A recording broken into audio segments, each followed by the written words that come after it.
Hello, and welcome to the Edifice of Trust podcast.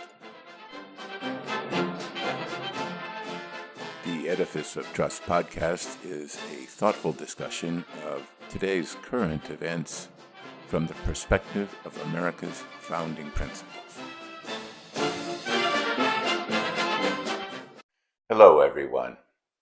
The business world is abuzz with speculation about who President Trump will name to replace Federal Reserve Chairman Jerome Powell, whose term expires in May 2026. But May 2026 is a long way away, so why is everybody in a dander about the next chairman now? It is clear that President Trump is very unhappy about how Powell is performing as chairman. He posts practically every day on Truth Social about how Powell is too late or too slow in lowering interest rates. A little history is in order as a reminder.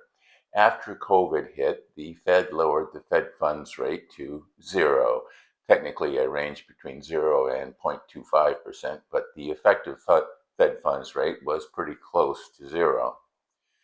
But after Presidents Trump and Biden poured money into the economy to counteract the effects of the pandemic, inflation roared back to life, reaching heights not seen for 40 years. To put the brakes on inflation, the Fed started raising the Fed funds rate, reaching a target range of 5.25% to 5.5% by August of 2023. Mortgage rates, which had previously been around 3%, spiked up to over 7% in 2023, before falling to around 5.86% now, according to the Fed. But inflation, according to the CPI, peaked at around 9% before falling back to 2.4% now, only slightly above the Fed's target rate of 2%. Despite the decline in inflation, the Fed has maintained the Fed funds rate very high at 4.25% to 4.5%, a decline of only 1%, which is why the mortgage rate remains stubbornly high. President Trump is justified in his belief that interest rates could and should be lower. But Mr. Powell has a good case as well. He points out that the American economy is chugging along, the envy of the world, according to The Economist magazine, with economic growth over 2%, low unemployment, and the stock market at record highs. Adding stimulus in the form of lower interest rates to an already humming economy will only lead to one thing: inflation. Powell's other worry is the opposite: a recession caused by a harsh and arbitrary tariff policy. An erratic tariff policy that increases uncertainty makes business leaders hesitant to invest or hire new people. Lowering interest rates now would reduce policy options available to the Fed if a recession were to occur. The fallout from Mr. Trump's erratic and arbitrary policy decisions tell Mr. Powell one thing: exercise caution. And that's why he is holding interest rates unchanged. But President Trump does not like subordinates whose loyalty lies elsewhere. So he wants a new person to be the chairman of the Fed.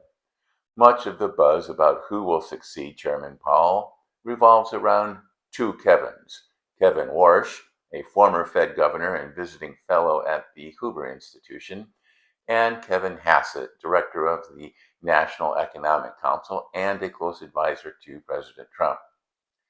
Kevin Warsh recently had an in-depth interview with Hoover Institution's Peter Robinson, in which he expressed his views on the Fed.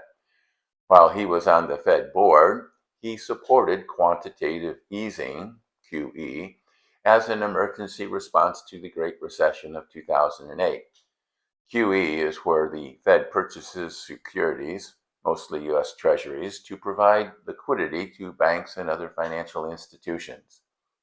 But he said that he did not support the continued use of quantitative easing, QE2 and QE3, long after the crisis was over, which greatly expanded the size of the Fed's balance sheet, up to about $4.5 trillion as late as 2018. and which peaked at nearly $9 trillion after COVID.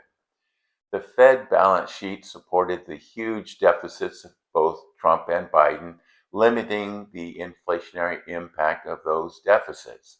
The inflation was caused by the direct cash payments to all citizens.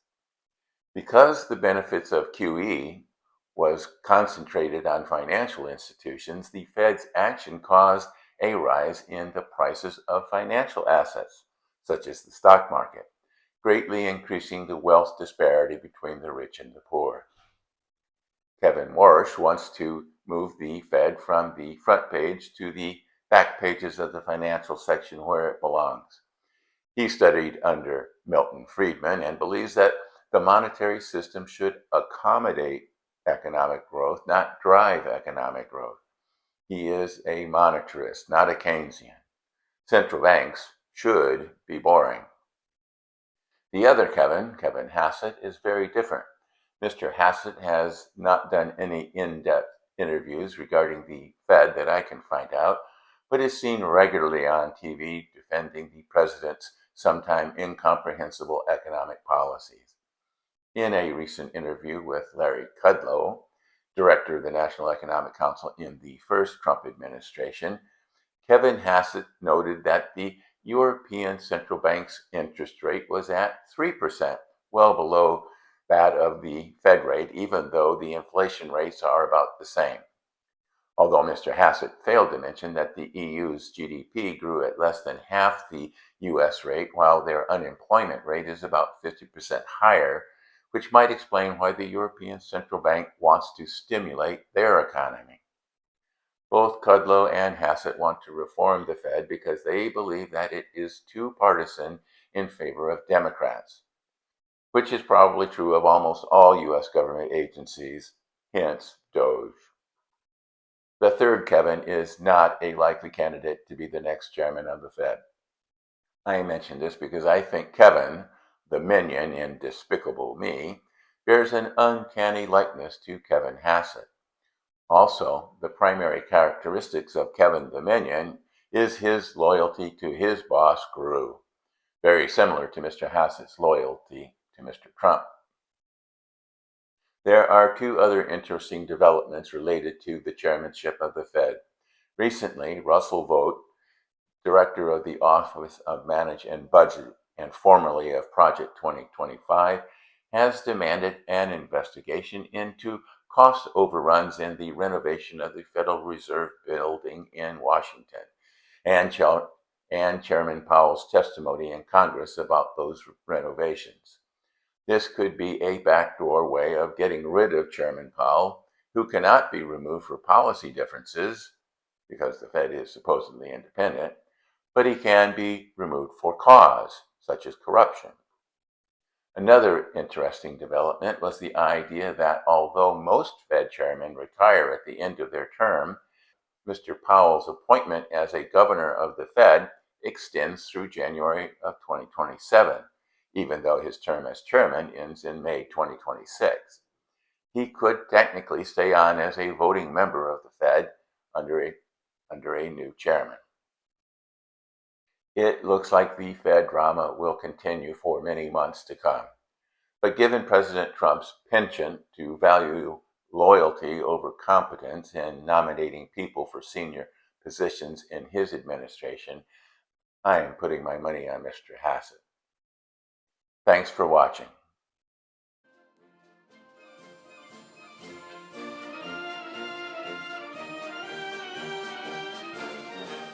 Links to source material used in preparing this podcast can be found on my website, www.edificeoftrust.com.